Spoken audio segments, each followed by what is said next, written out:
A lecture on Zen is always something in the nature of a hoax, because it really does deal with a domain of experience that can't be talked about. But one must remember at the same time that there's really nothing at all that can be talked about adequately. And the whole art of poetry is to say what can't be said.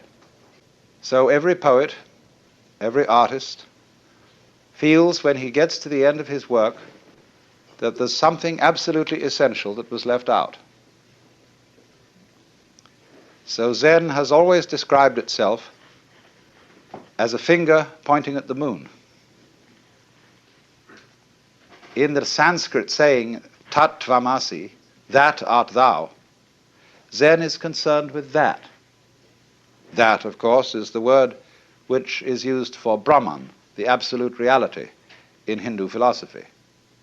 And you're it, only in disguise, and disguised so well that you've forgotten it. But unfortunately, ideas like the ultimate ground of being, the self, Brahman, ultimate reality, the great void, all that is very, very abstract talk. And Zen is concerned with a much more direct way of coming to an understanding of that, or thatness, as it's called, tathata, in Sanskrit. So Zen has been summed up in 4 statements. A direct transmission outside scriptures and apart from tradition. No dependence on words and letters. Direct pointing to the human mind. And seeing into one's own nature and becoming Buddha. That is, becoming enlightened, awakened from the normal hypnosis under which almost all of us go round like somnambules. It's extraordinary how much interest has existed in Zen in the United States, especially in the years since the war with Japan. And naturally, I've often meditated on the reasons for this interest. I think, first of all, the appeal of Zen lies in its unusual quality of humor. Religions aren't, as a rule, humorous in any way. Religions are serious. And when one looks at Zen art and reads Zen stories, it is quite apparent that something is going on here which isn't serious in the ordinary sense, however sincere it may be. The next thing I think that has appealed to Westerners is that Zen has no doctrines. There is nothing you have to believe, and it doesn't moralize at you very much. It's not particularly concerned with morals at all. It's a field of inquiry rather like physics. And you don't expect a physicist to discuss authoritatively about morals, even though as a human being he has moral interests and problems. But as a physicist, he is not a moral authority. Or if you go to an oculist or ophthalmologist to have your eyes adjusted, that is so you can see clearly. And Zen is spiritual ophthalmology. Another thing that appeals very much to Western students about Zen is that they've read their Zen from Suzuki and from some of my writings and from R.H. Blythe. And these people present a rather different kind of Zen from that which you will find today in Japan. They present what is essentially early Chinese Zen from the old writings ranging from about shortly before 700 AD to 1000 AD. And that Zen has a very different flavor from modern Japanese Zen. And so, of course, many of the people who go to study Zen in Japan disapprove of Dr. Suzuki thoroughly. and also naturally of my exposition of Zen, because we don't make a great fetish of studying Zen by sitting. In Japan today, they sit and they sit and they sit. R.H. Blythe asked a Zen master, "What would you do if you had only 1/2 hour left to live?" And he said, "I would do Zazen," which means he would sit like the Buddha here and practice meditation. And Blythe had given him several choices. Would you like to listen to your favorite music? Would you have a dinner? Would you get drunk? Would you like the company of a beautiful woman? Would you take a walk? What would you do? Or would you just go on with your daily business as if nothing was going to happen? In other words, would you wind up your watch? So he was very disappointed in this answer. And he said, you know, sitting is only one way of doing Zen. Buddhism speaks of the 4 dignities of man: walking, standing, sitting, and lying. And so Zazen is simply the Japanese word for sitting Zen. There must also be walking Zen, standing Zen, and lying Zen. You should know, for example, how to sleep in a Zen way. That means to sleep thoroughly. Zen has been described as when hungry, eat, when tired, sleep. And when the student got that description, he said, well, doesn't everybody do that? And the master said they don't. When hungry, they don't just eat, but think of 10,000 things.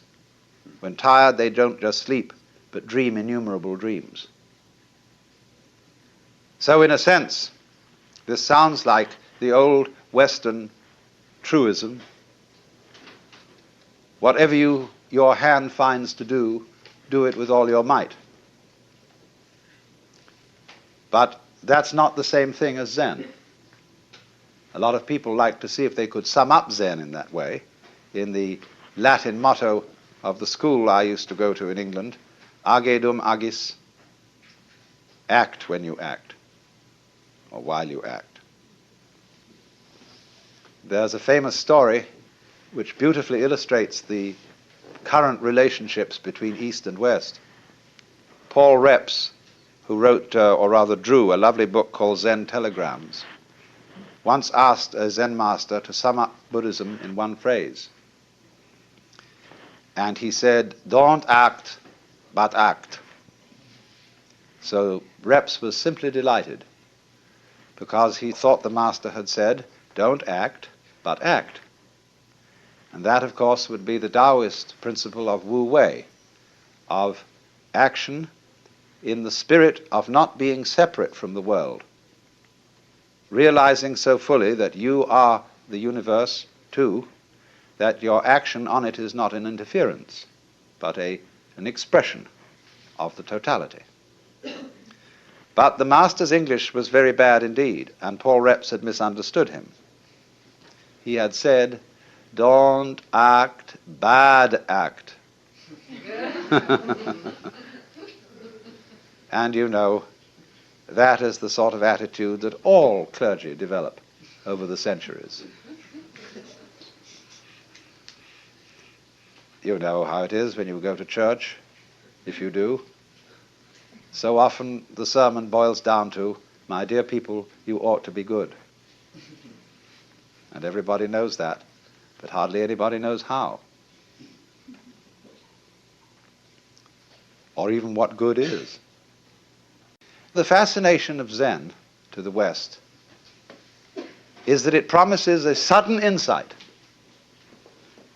into something that is always supposed to take years and years and years. The psychoanalysts, if you're mixed up, they tell you the troubles you've got yourself into over all these years can't be undone in a day. And therefore it will take many, many sessions, maybe twice a week for several years for you to get straightened out.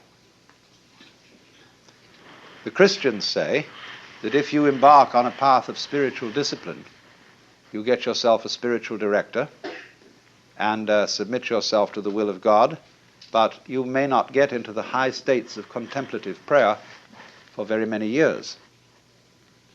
The Hindus, the Vedanta Society people, the Buddhists also say will require many long years of meditation, very hard concentration, very difficult practice, and stern discipline.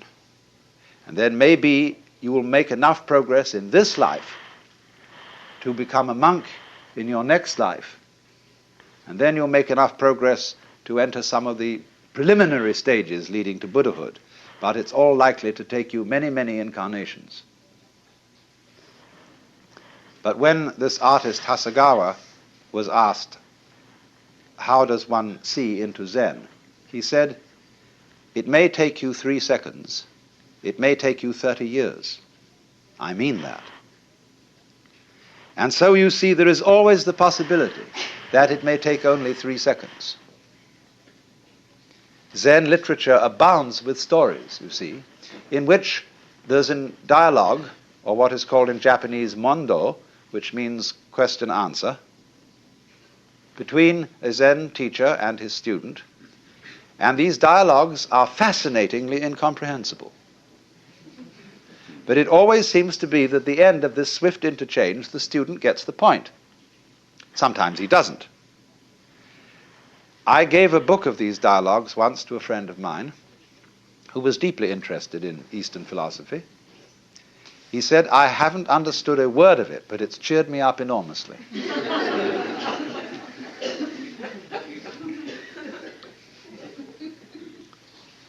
So this book called the Mumonkan, which means the barrier with no gate, or the gateless gate, contains such stories as the student, I say student rather than monk, because Zen students are not monks in our sense of the word monk. Our monks take life vows of poverty, chastity, and obedience. And to make the grade, you're expected to spend your whole life in the monastic state. But I call the Zen monk a student because he's more like a student in a theological seminary. He may stay much longer than the usual 3 years. He may stay 30 years or so. But it's always possible for him to leave with dignity and to graduate and to go into lay life or become a regular priest who keeps charge of a temple, can get married and have a family. And only very few graduates of a Zen monastery become Roshi. That Roshi means simply old teacher. That is the man in charge of the spiritual development of the students. So one of these students in the book says to the master Joshu, I have been here in this monastery for some time and I've had no instruction from you. The master said, have you had breakfast? Yes. Then go wash your bowl. And the monk was awakened. Now you may think that the moral of this story is do the work that's nearest, though it's dull at whiles, helping when you meet them, lame dogs over stiles.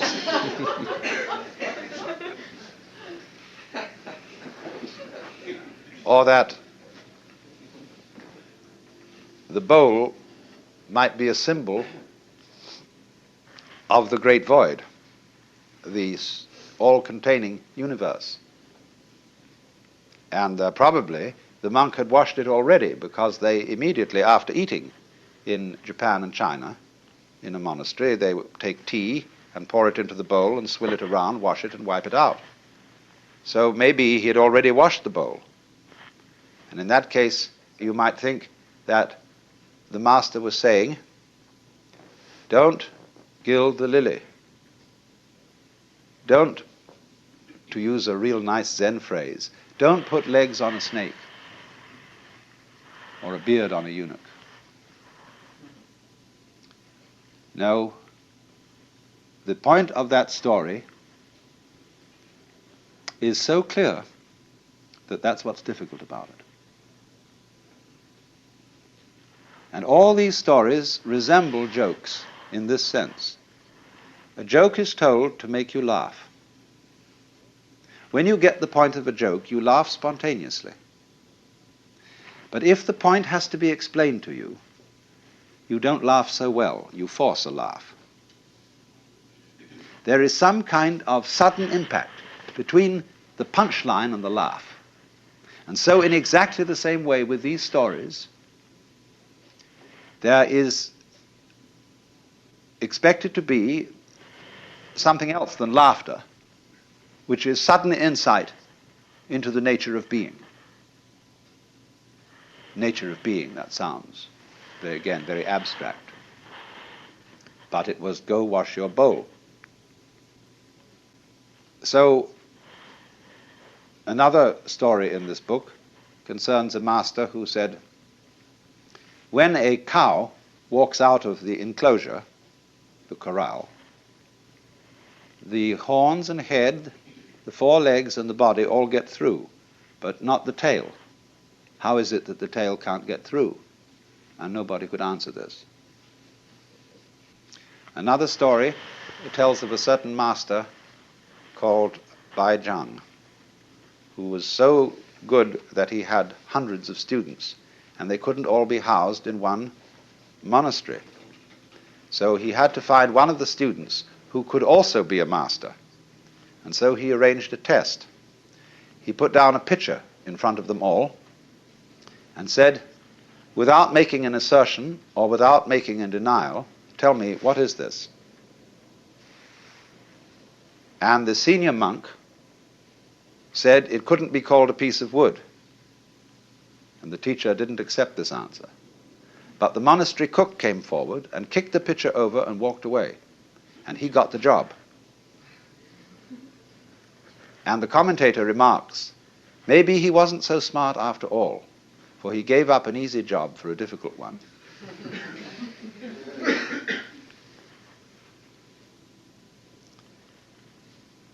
When an inquirer about Zen came to a master, often, they approach a Zen master with a kind of key question. What is the fundamental principle of Buddhism? Or why did the bearded barbarian come from the West? Because Zen is supposed to have been brought into China by a Hindu named Bodhidharma. And Bodhidharma is always represented as having a huge bushy beard and very fierce eyes. Now, Bodhidharma always insisted that he had nothing to teach. And so, why did he come? That's one of the fundamental questions. You might say to me, I've often said when I'm giving a lecture, I'm not trying to improve you.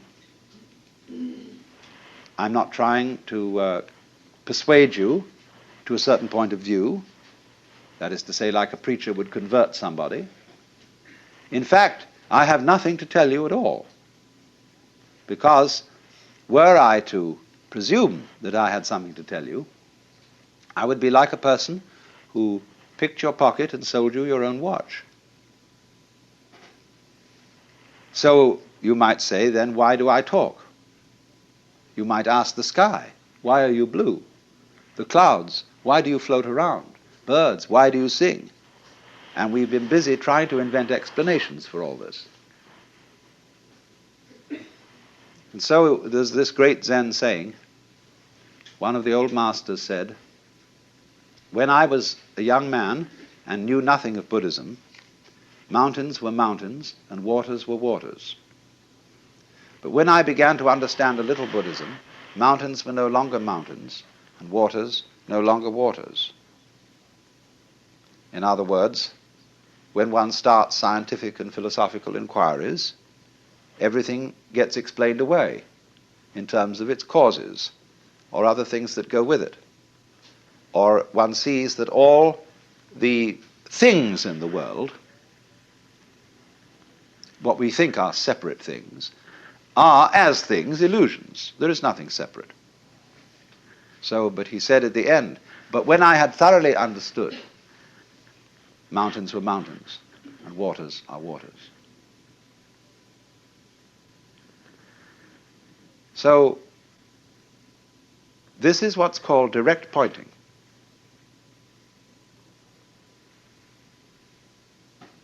A Zen master was once talking with me, and he said, when water goes out of the wash basin down the drain, does it go clockwise or anti-clockwise? And this was all phrased in the middle of a very ordinary conversation, and, it just seemed like a speculative question. And I said, it might go either. He said, no, like this. Now, he said, which came the first, egg or hen? I said, tuk, tuk, tuk, tuk, tuk. Now, he said, that's the point.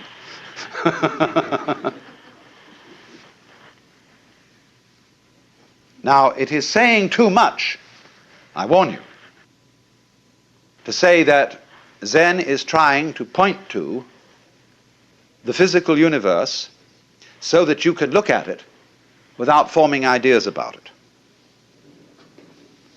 That is saying too much, but it is the general idea. It's in the direction of being the right idea. Zen people speak of the virtue of what they call mushin, which means no mind, or munen, no thought. That red lantern says munen on it, no thought. This is not an anti-intellectual attitude. The ordinary simple person is just as bamboozled by thinking as a university professor. You can think intellectually in a no-think way. That's the art. It doesn't mean not to have any thoughts at all. It means not to be fooled by thoughts, not to be hypnotized by the forms of speech and images that we have for the world, not to be hypnotized by them into thinking that that is the way the world really is. So if I say this is a fan, it isn't. To begin with, fan is a noise. And this doesn't make the noise fan, but just whoosh. But it can be many other things than a fan. It could be a back scratcher. Very well. All sorts of things. Don't let words limit the possibilities of life. Actually, this fan has an inscription on it written by a Zen master who is 100 years old. And it says, I don't understand, I don't know anything about it. So that goes back to the story of Bodhidharma, that when he first came to China, sometime a little before 500 AD, he was interviewed by the Emperor Wu of Liang. The emperor was a great patron of Buddhism and said, we have caused many monasteries to be built, monks and nuns to be ordained, and the scriptures to be translated into Chinese. What is the merit of this? And Bodhidharma said, no merit whatever. Well, that really set the emperor back, because the popular understanding of Buddhism is that you do good things like that, religious things, and you acquire merit. And this leads you to better and better lives in the future, so that you will eventually become liberated. And so he was completely set back, so he said, well, what is the first principle of the holy doctrine? And Bodhidharma said, vast emptiness and nothing holy. Or in vast emptiness there is nothing holy. So the emperor said, who is it then that stands before us? The implication being, aren't you supposed to be a holy man? And Bodhidharma said, I don't know. So the poem says, plucking flowers to which the butterflies come, Bodhidharma says, I don't know. And another poem like it, if you want to know where the flowers come from, even the god of spring doesn't know.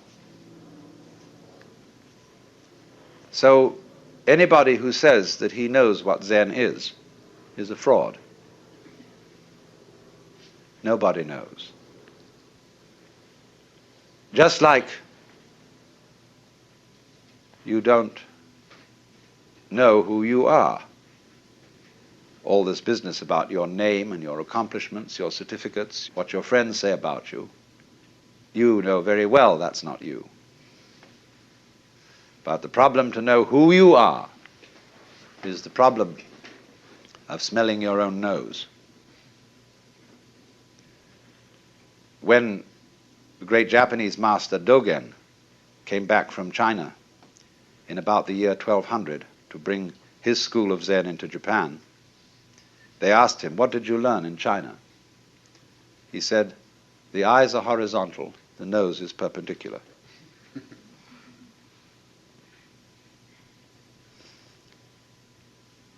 This man went on to write a tremendous book about Zen. They're so contradictory, these people. Don't expect consistency out of a Zen master. Big, big book called the Shobo Genzo. I talked with the Zen master about this book in Japan, and he said, "Oh," he said, "that's a terrible book. It explains everything so clearly. It gives the show away." He said, "You don't need any book for Zen."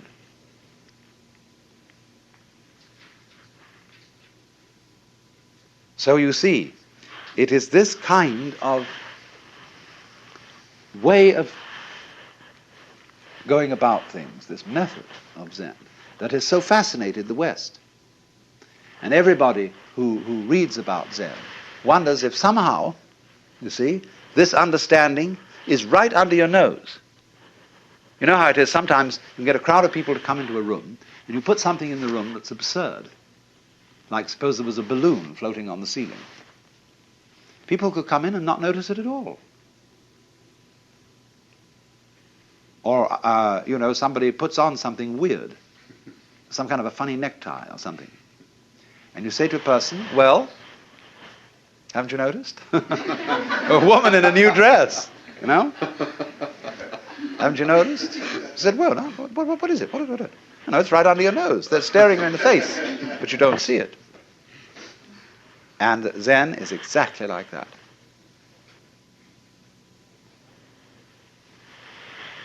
It is very obvious. The master Bokuju was asked, "We have to dress and eat every day, and how do we escape from all that? In other words, how do we get out of routine?" And he said, "We dress, we eat." He said, "I don't understand." And Bokuju said, "If you don't understand, put on your clothes and eat your food."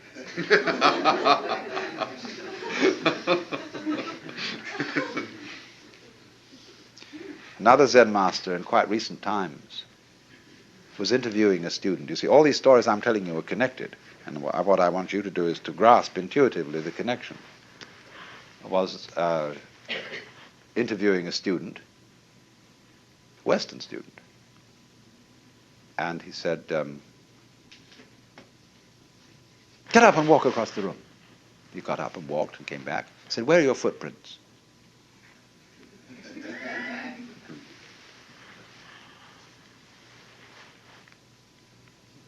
Another monk asked Joshu, "What is the way?" Tao in Chinese, the Tao. He said, "Your everyday mind is the way. How do you get into accord with it?" He said, "When you try to accord, you deviate."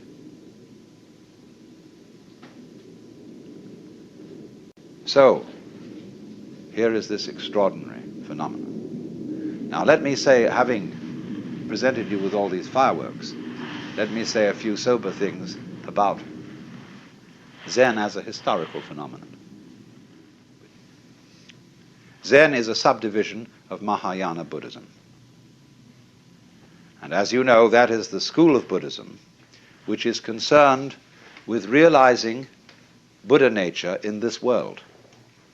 Not necessarily by going off to the mountains or by renouncing family life, everyday life, etc., as if that were an entanglement, but realizing in the midst of life the possibility of becoming a Buddha. And so the great ideal personality of Mahayana Buddhism is the Bodhisattva, a word now applied to somebody who has attained nirvana, but instead of disappearing, comes back in many, many guises. There's a famous painting of one of the bodhisattvas in the form of a prostitute. And bodhisattvas in Zen art are often represented as bums. There's the beautiful one over there, painted by Sengai, of the bum Hote, or Putai in Chinese, who's always immensely fat. And he's saying, Buddha is dead. Maitreya, who is supposed to be the next Buddha, hasn't come yet. I had a wonderful sleep and didn't even dream about Confucius. And he's just stretching and yawning as he wakes up. So, Zen is Mahayana, Indian Mahayana Buddhism, translated into Chinese, and therefore deeply influenced by Taoism and Confucianism. Zen monks brought Confucian ideas to Japan. And the origins of Zen lie actually around the year 414, at which time a great Hindu scholar by the name of Kumarajiva was translating with a group of assistants the Buddhist sutras into Chinese. One of his students taught that all beings whatsoever have the capacity to become Buddha, to become enlightened, even rocks and stones, and that even heretics and evildoers have the Buddha nature or Buddha potentiality in them. And everybody said he was a dreadful heretic. But then a text called the Nirvana Sutra came from India, which said precisely that. So everybody had to admit that this man was right. He also began to teach that awakening must be instantaneous. It's a kind of all or nothing state. I don't mean that there aren't degrees of its intensity, but once you see the principle, you see the whole thing. As they say, when the bottom falls out of the bucket, all the water goes together. Those men then promulgated the way of sudden awakening. Bodhidharma came later, and he is supposed in legend to have been followed by a line of 6 patriarchs, of which he was the first. The second was named Eka, I'm using the Japanese pronunciation, who was formerly a general of the army. Then the third was Sosan, who wrote the Shinjinmei, which is the most marvelous little summary of Buddhism in verse. And so on till they came to Eno, the 6th patriarch. You know perhaps more familiarly his Chinese name, Huineng. He died in 715 AD. He's the real founder of Chinese Zen, the man who synthesized the whole thing, and was at least his collected discourses are contained in what is called the Platform Sutra.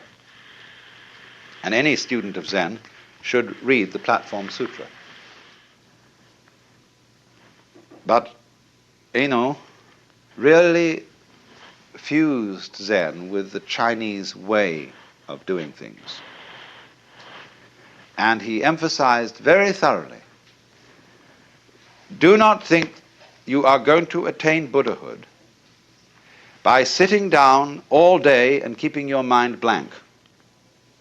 Because a lot of those students who practiced dhyana, which is the Sanskrit for Chan, which is the Chinese for Zen, which is in turn Japanese, means meditation, or contemplation perhaps would be a better translation in English. And everybody thought that the proper way to contemplate was to be as still as possible.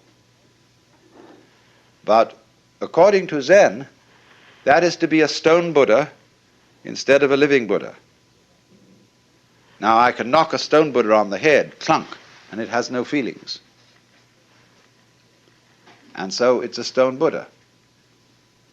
There was a famous Zen master called Tankar, who went to a little lonely temple on a freezing cold night. And he took the Buddha image, one of the Buddha images off the altar, split it up and made a fire.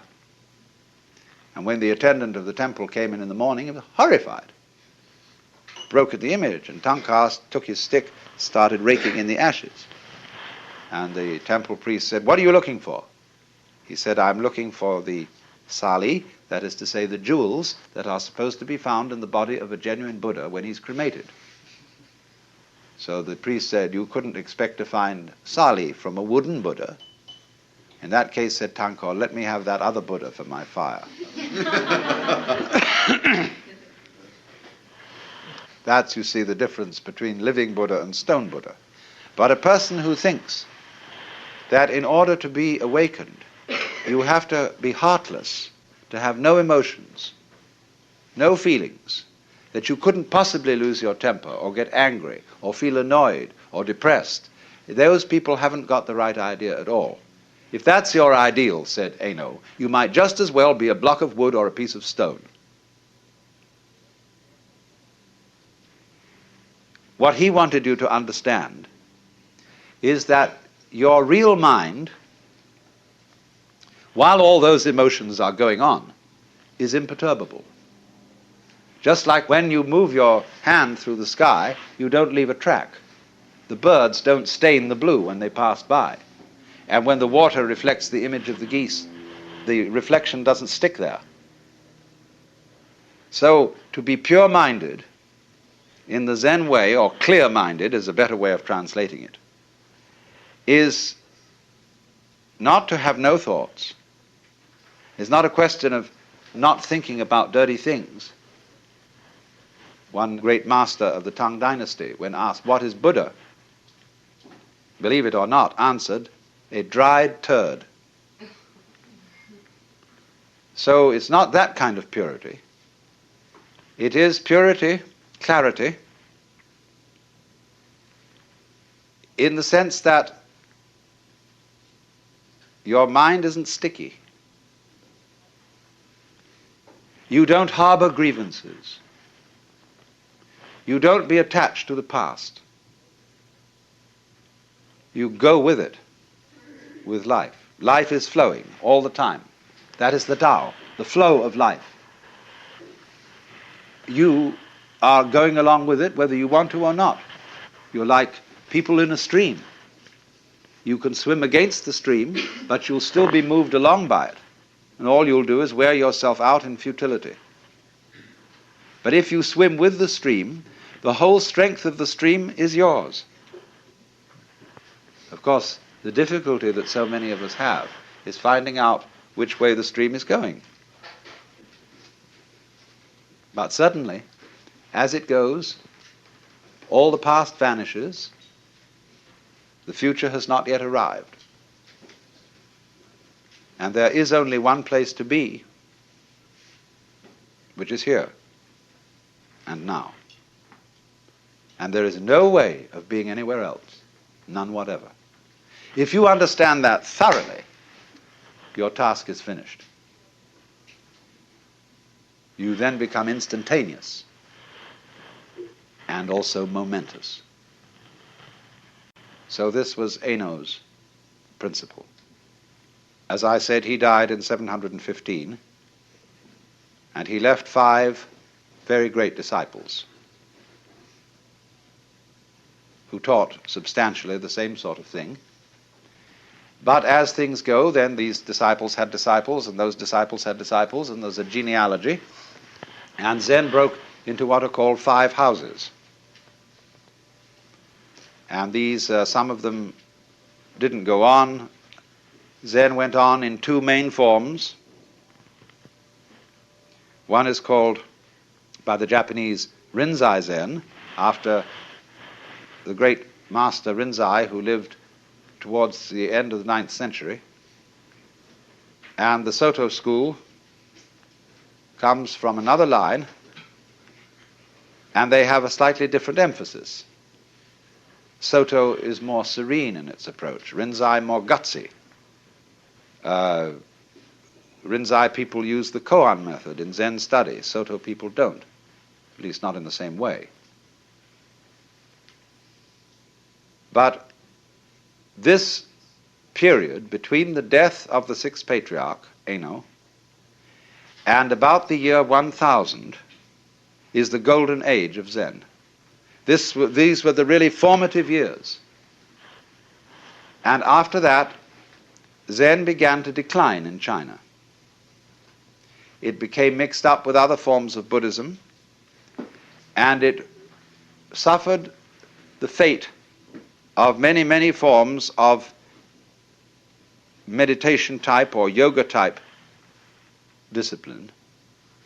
It got a little bit sidetracked into occult and psychic matters, what are called in Buddhism siddhi, or the development of supernormal powers. For Zen, this is completely beside the point. But it got involved with Chinese alchemy, with Taoistic alchemy, and all sorts of foolishness in that direction. But a very strong strain of Zen went to Japan, the first being in about 1130, the monk Eisai, and then about 1200, the monk I told you about, Dogen, who founded the great, beautiful, gorgeous, voluptuous monastery at Eiheiji, which exists to this day. Now, in this golden age of Chinese Zen, the main method of study was walking Zen rather than sitting Zen. All monks were great travelers, and they walked for miles and miles through fields and mountains, visiting temples to see if they could find a master who would cause their spark to flash, to get what is called in Mandarin Wu, or in Japanese Satori, or in Cantonese This always rather fascinates me, the way this character is written. The word I in Chinese is sometimes represented by this right-hand side of the character alone. 5 mouths, 5 senses. This one means your mind or heart, the heart-mind, shin. Now when we say something very surprising happened, my heart came into my mouth. Here it comes into all 5. So this character means awakening. It's the same in a way as the Sanskrit bodhi, awakening from the illusion of being a separate ego locked up in a bag of skin, discovering that you are the whole universe. And of course, if you do discover that, and you see into it all of a sudden, it's a shock, because your whole common sense is turned directly inside out. Everything is the same as you've always seen it, but completely different. Because you know who you are. You know that, what the devil were you worrying about? What was all that fuss? What was all that to do? Well, you see, it was part of the game. Everything from one point of view is fuss and to do. To do. What is there to do? But when you wake up, you see, and discover that all this to do wasn't you, what you thought was you, but was the entire works, which we can just call it, that you're it and it is it and everything is it and it does all things that are done, then that is a great surprise. But it sounds tasteless. It sounds empty. It sounds void. Because if I say, well, you're all it, that is a statement without the slightest logical sense. Because we don't know what is it unless there's something that isn't it. But if it's both all ises and all isn'ts, then we can't think about it.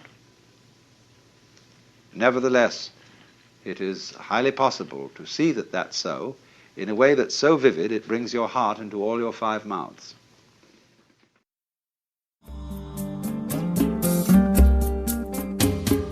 Out of Your Mind now continues with the next lecture from the World as Just So lecture series.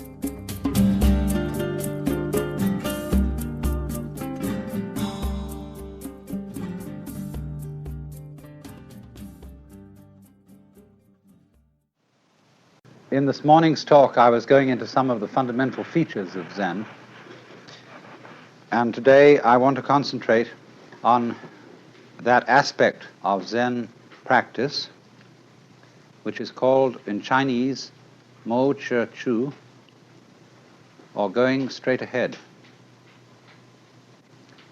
A master who was once asked, "What is the Tao, the way?" replied, "Walk on." Actually, go. As we say, go man, go. Go, go. And it is this aspect of Zen which is what is truly understood by detachment, or having a mind that isn't sticky and that isn't stopped at any point in its whole working. To be stopped at a certain point is what is called having a doubt.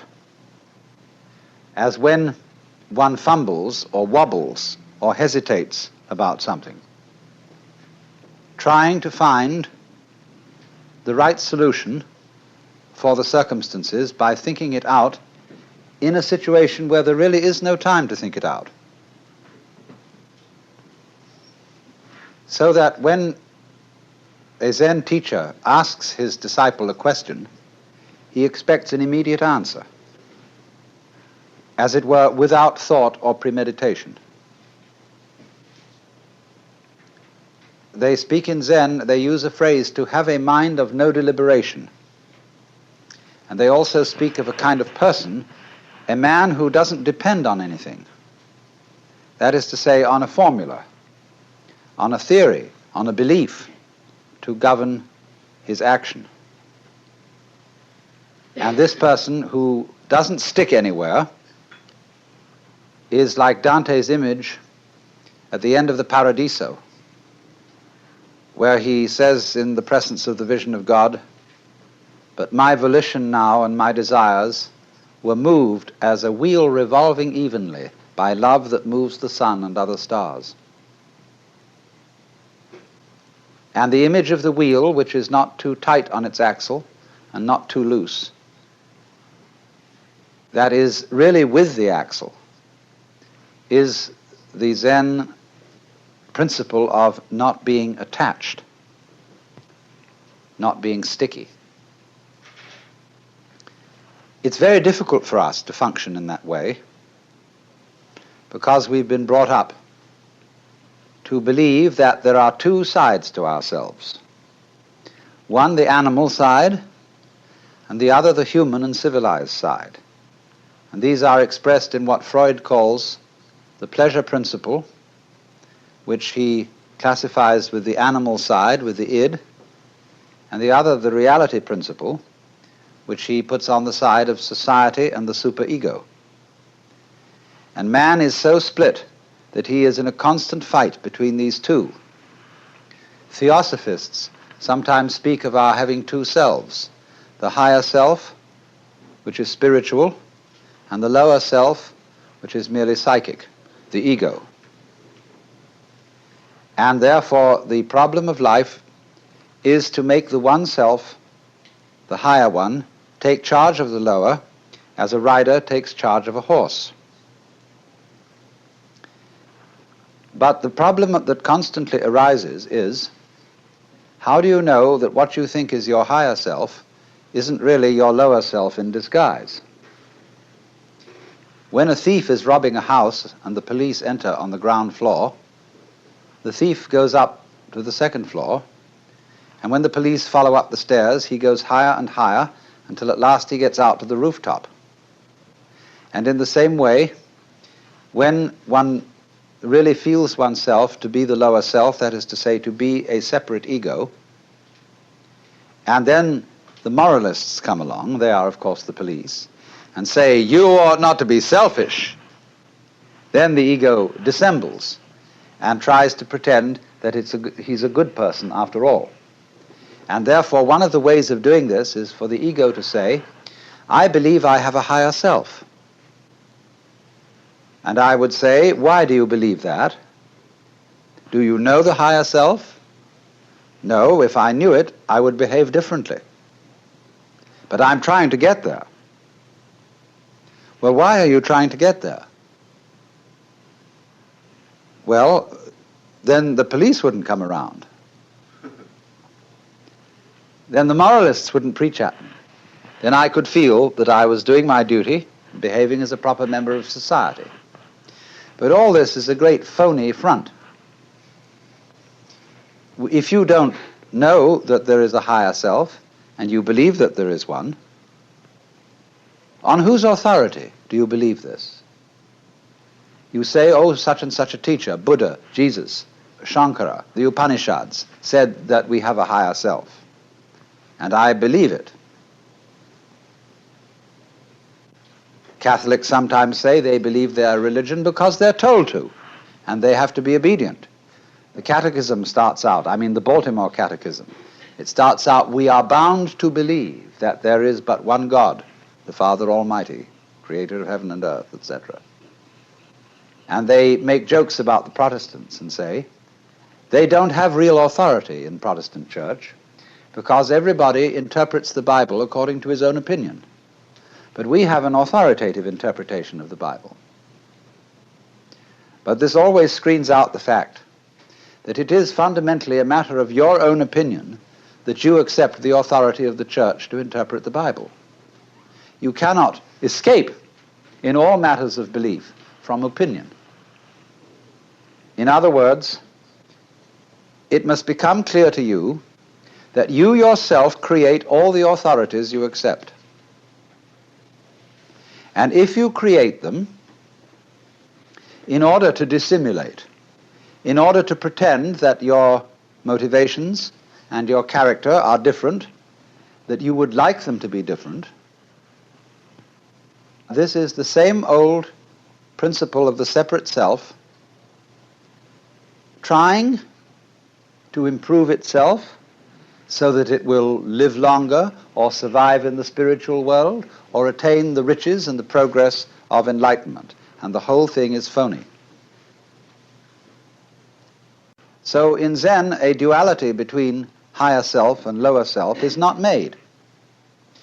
Because if you believe in the higher self, this is a simple trick of the lower self. If you believe that there is no really lower self, there is only the higher self, but that somehow or other the higher self has to shine through, the very fact that you think that it has to try to shine through still gives validity to the existence of a lower self. If you think you have a lower self or an ego to get rid of, and then you fight against it, nothing strengthens the delusion that it exists more than that. So this tremendous schizophrenia in human beings of thinking that they are rider and horse, soul in command of body, or will in command of passions, wrestling with them, all that kind of split thinking simply aggravates the problem. And we get more and more split. And so we have all sorts of people engaged in an interior conflict which they will never resolve. Because the true self, either you know it or you don't. If you do know it, then you know it's the only one, and the other so-called lower self just ceases to be a problem. It becomes something like a mirage, and you don't go around hitting at mirages with a stick or trying to put reins on them. You just know that they're mirages and walk straight through them. But if you are brought up to believe yourself split, I remember my mother used to say to me when I did naughty things, she said, "Alan, that's not like you." So I had, some conception of what was like me in my better moments, that is to say, in the moments when I remembered what my mother would like me to do. And so that split is implanted in us all. And because of our being split-minded, we are always dithering. Is the choice that I am about to make of the higher self or of the lower self? Is it of the spirit or is it of the flesh? Is the word that I have received of the Lord or is it of the devil? And nobody can decide. Because if you knew how to choose, you wouldn't have to. In the so-called moral rearmament movement, which is a very significant title, you test your messages that you get from God in your quiet time by comparing them with standards of absolute honesty, absolute purity, absolute love, and so on. But of course, if you knew what those things were, you wouldn't have to test. You would know immediately. And do you know what those things are? The more one thinks about the question, what would absolute love be?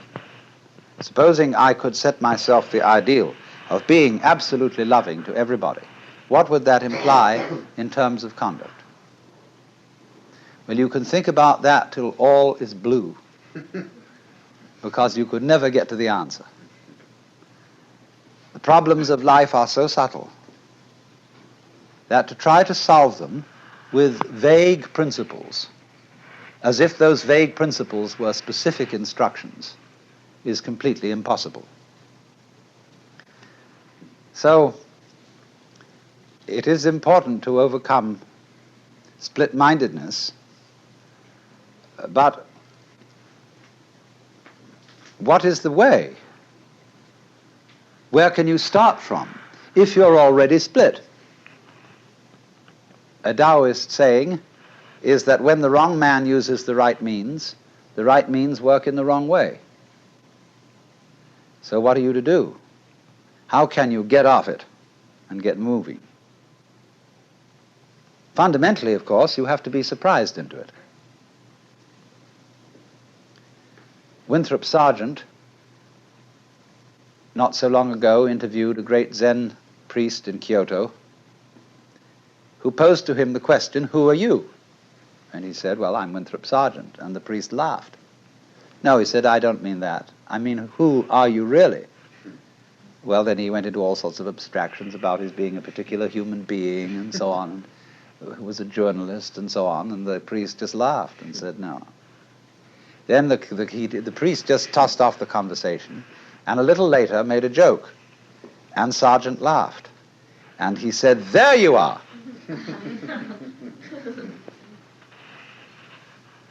There was an army officer who once came to a Zen master and said, "I have heard a story about a man who kept a goose in a bottle, and it was growing very rapidly, and he didn't want to break the bottle and he didn't want to hurt the goose, so how would he get it out?" The Zen master didn't answer the question at all, but simply changed the subject. Finally, the officer got up to leave, and he went over to the door, and suddenly the Zen master called out, "Oh, officer!" And he turned around and said, "Yes?" The master said, "There, it's out."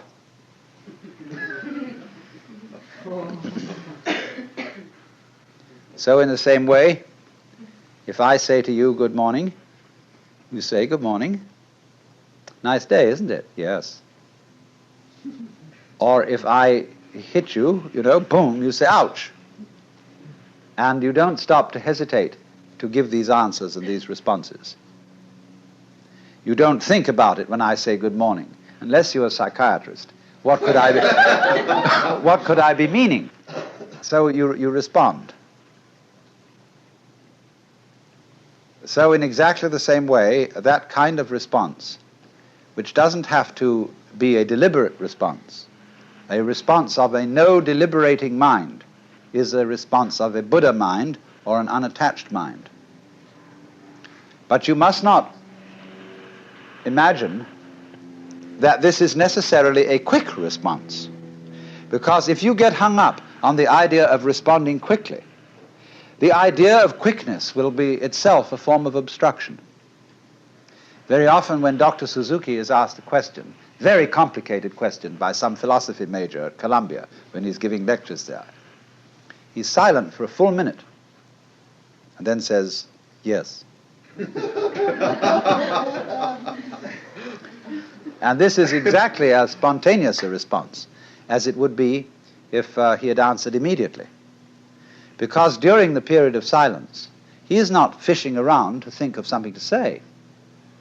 He is not at all embarrassed at being silent or at not knowing the answer.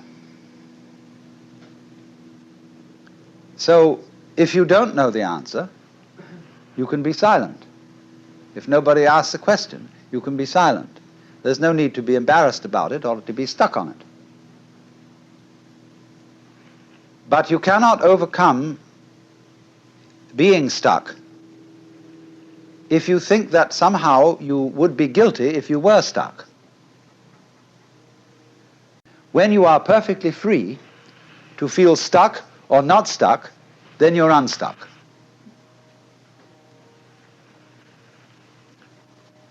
Because actually, nothing can stick on the real mind, and you will find this out if you watch the flow of your thoughts. There is an expression in Chinese which means the flow of thoughts, or what we call in literary criticism, stream of consciousness. And they put the character for thought 3 times. Nyan, nyan, nyan. And so you will notice that thought follows thought follows thought when you are just ruminating. And those thoughts arise and go like waves on the water all the time. They come and go. And when they go, they are as if they had never been here. So actually this shows your mind doesn't stick. Really. You can get the illusion of it sticking by, for example, cycling the same succession of thoughts over and over again. And that gives a sense of permanence in the same way as when you revolve a cigarette butt in the dark. You get the illusion of there being a solid circle, although there is only the single point of fire. And it is from this connecting of thoughts that we get the sensation that behind our thoughts there is a thinker who controls them and experiences them. Although the notion that there is a thinker is just one member in the stream of thoughts. For example, if you get a certain kind of rhythm that goes diggy diggy diggy diggy boop, diggy diggy diggy diggy diggy boop, diggy diggy diggy diggy diggy boop, diggy diggy diggy diggy diggy boop, the boop is part of the rhythm, but it can be used as a cue. So you get, in relation to diggy diggy diggy diggy boop, you get thought, thought, thought, thought, thinker, thought, thought, thought, thought, thought, thinker. And if this happens regularly enough and long enough, you get the illusion of there being someone who thinks, apart from the stream of thoughts which come and go, the stream of experiences. And we use such absurd phrases, not only as thinking our thoughts, but feeling our feelings, seeing sights and hearing sounds. But you must understand it is perfectly obvious that seeing a sight is seeing, hearing a sound is hearing, feeling a feeling is feeling. So in the same way, thinking a thought is thinking.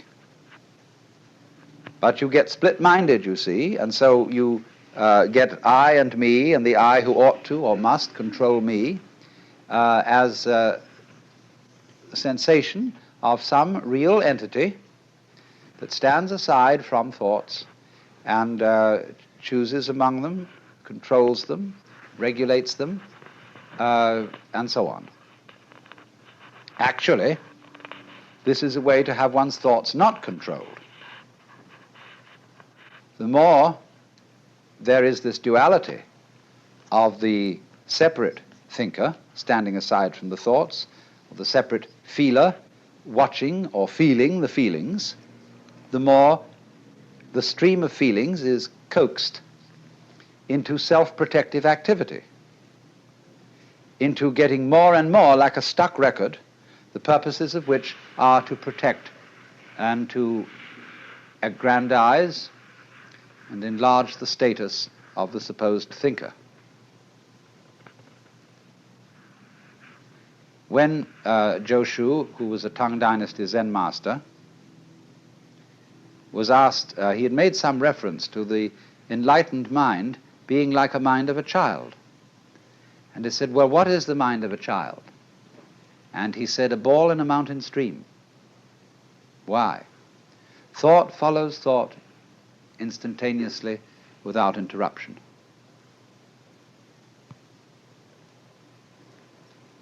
So the saying, walk or sit as you will, but whatever you do, don't wobble. Now, we can see this very clearly from confusions we can get into in activity. I have just said we can see this very clearly from confusions we get into in activity. What kind of a statement is that?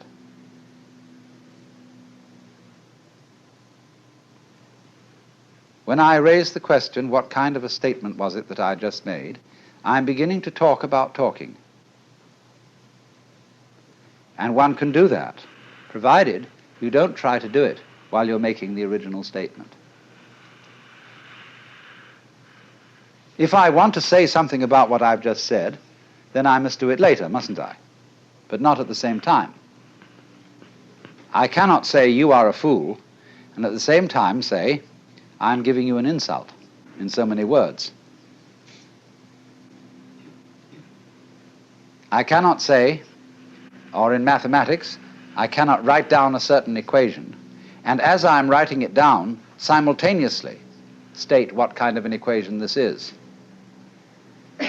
Unless, of course, I invent an exceedingly complex language which talks about itself as it goes along. But in the ordinary way, people get completely mixed up by that. In the middle of being about to say to somebody anything, you start to think about whether this is the right thing to say, and you start wobbling. You get, in other words, too much feedback. And too much feedback makes any mechanism go crazy.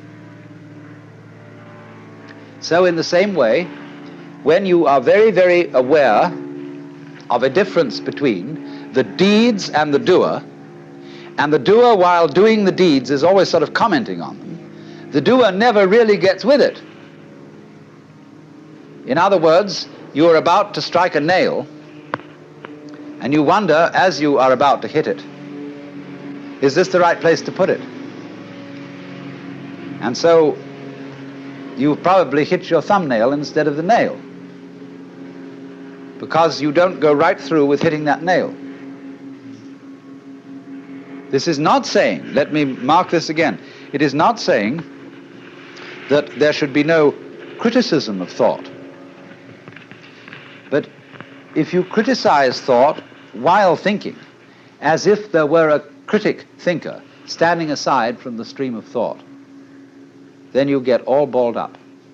And that is exactly what happens in the process of attachment, or what are called in Buddhist klesha, which mean disturbing confusions of the mind.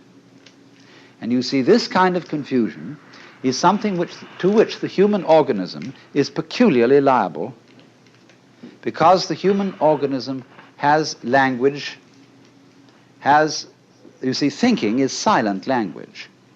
And I mean language in the most inclusive sense of the word, not only words, but also images and numbers, notation.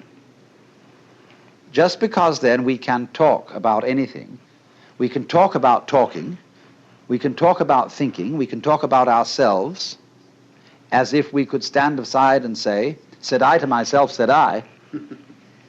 All we are actually doing is making a second thought, or thought stream, which comments on the one that went before, and then pretending that the second stream is a different stream than the first.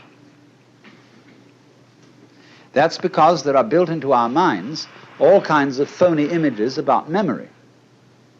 We think, for example, of memory by analogy with engraving. In order to remember something, we write it down. And so we have a flat and stable piece of paper, and we make marks on it with a pencil, and they stay there. So we begin to think, is mental memory something of the same kind? Is there something stable upon which the passage of thoughts makes an impression? We say, he impressed me very much. This was a lasting impression on my mind. As if we were tablets. Indeed, the philosopher Locke used the expression tabula rasa, or clean slate, to describe the mind of a child.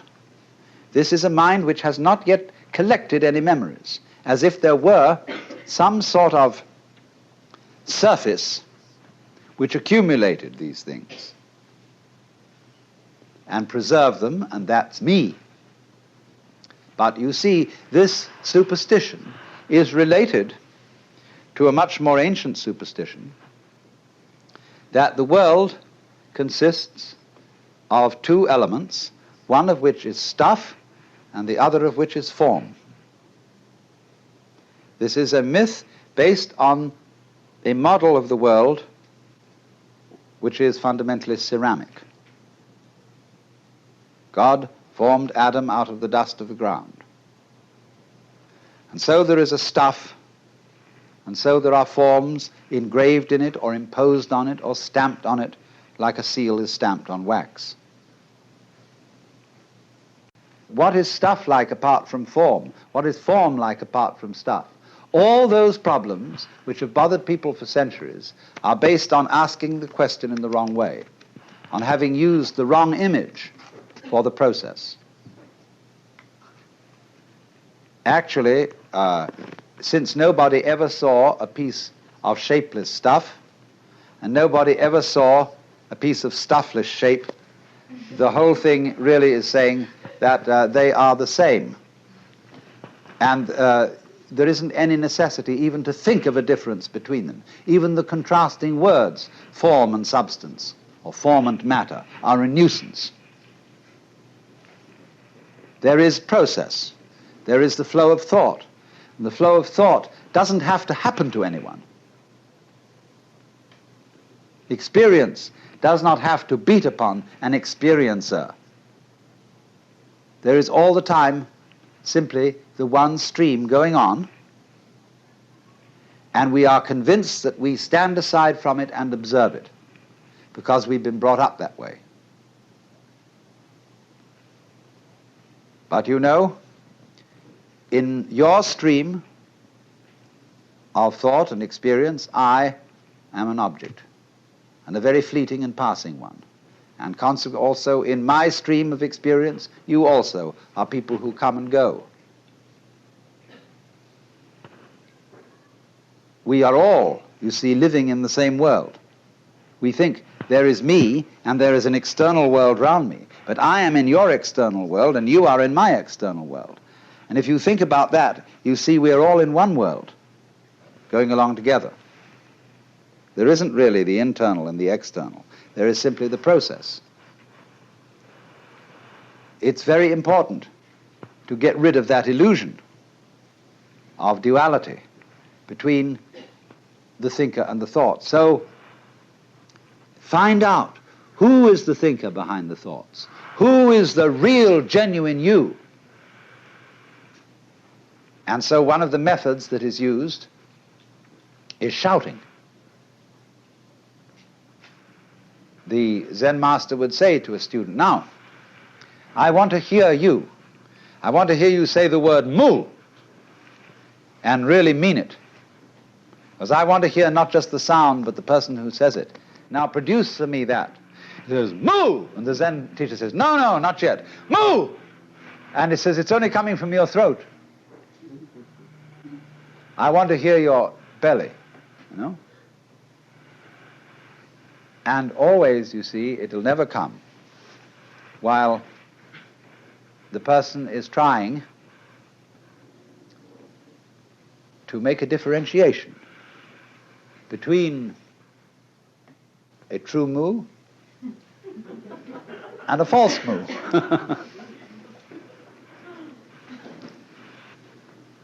To act with confidence, you just do it.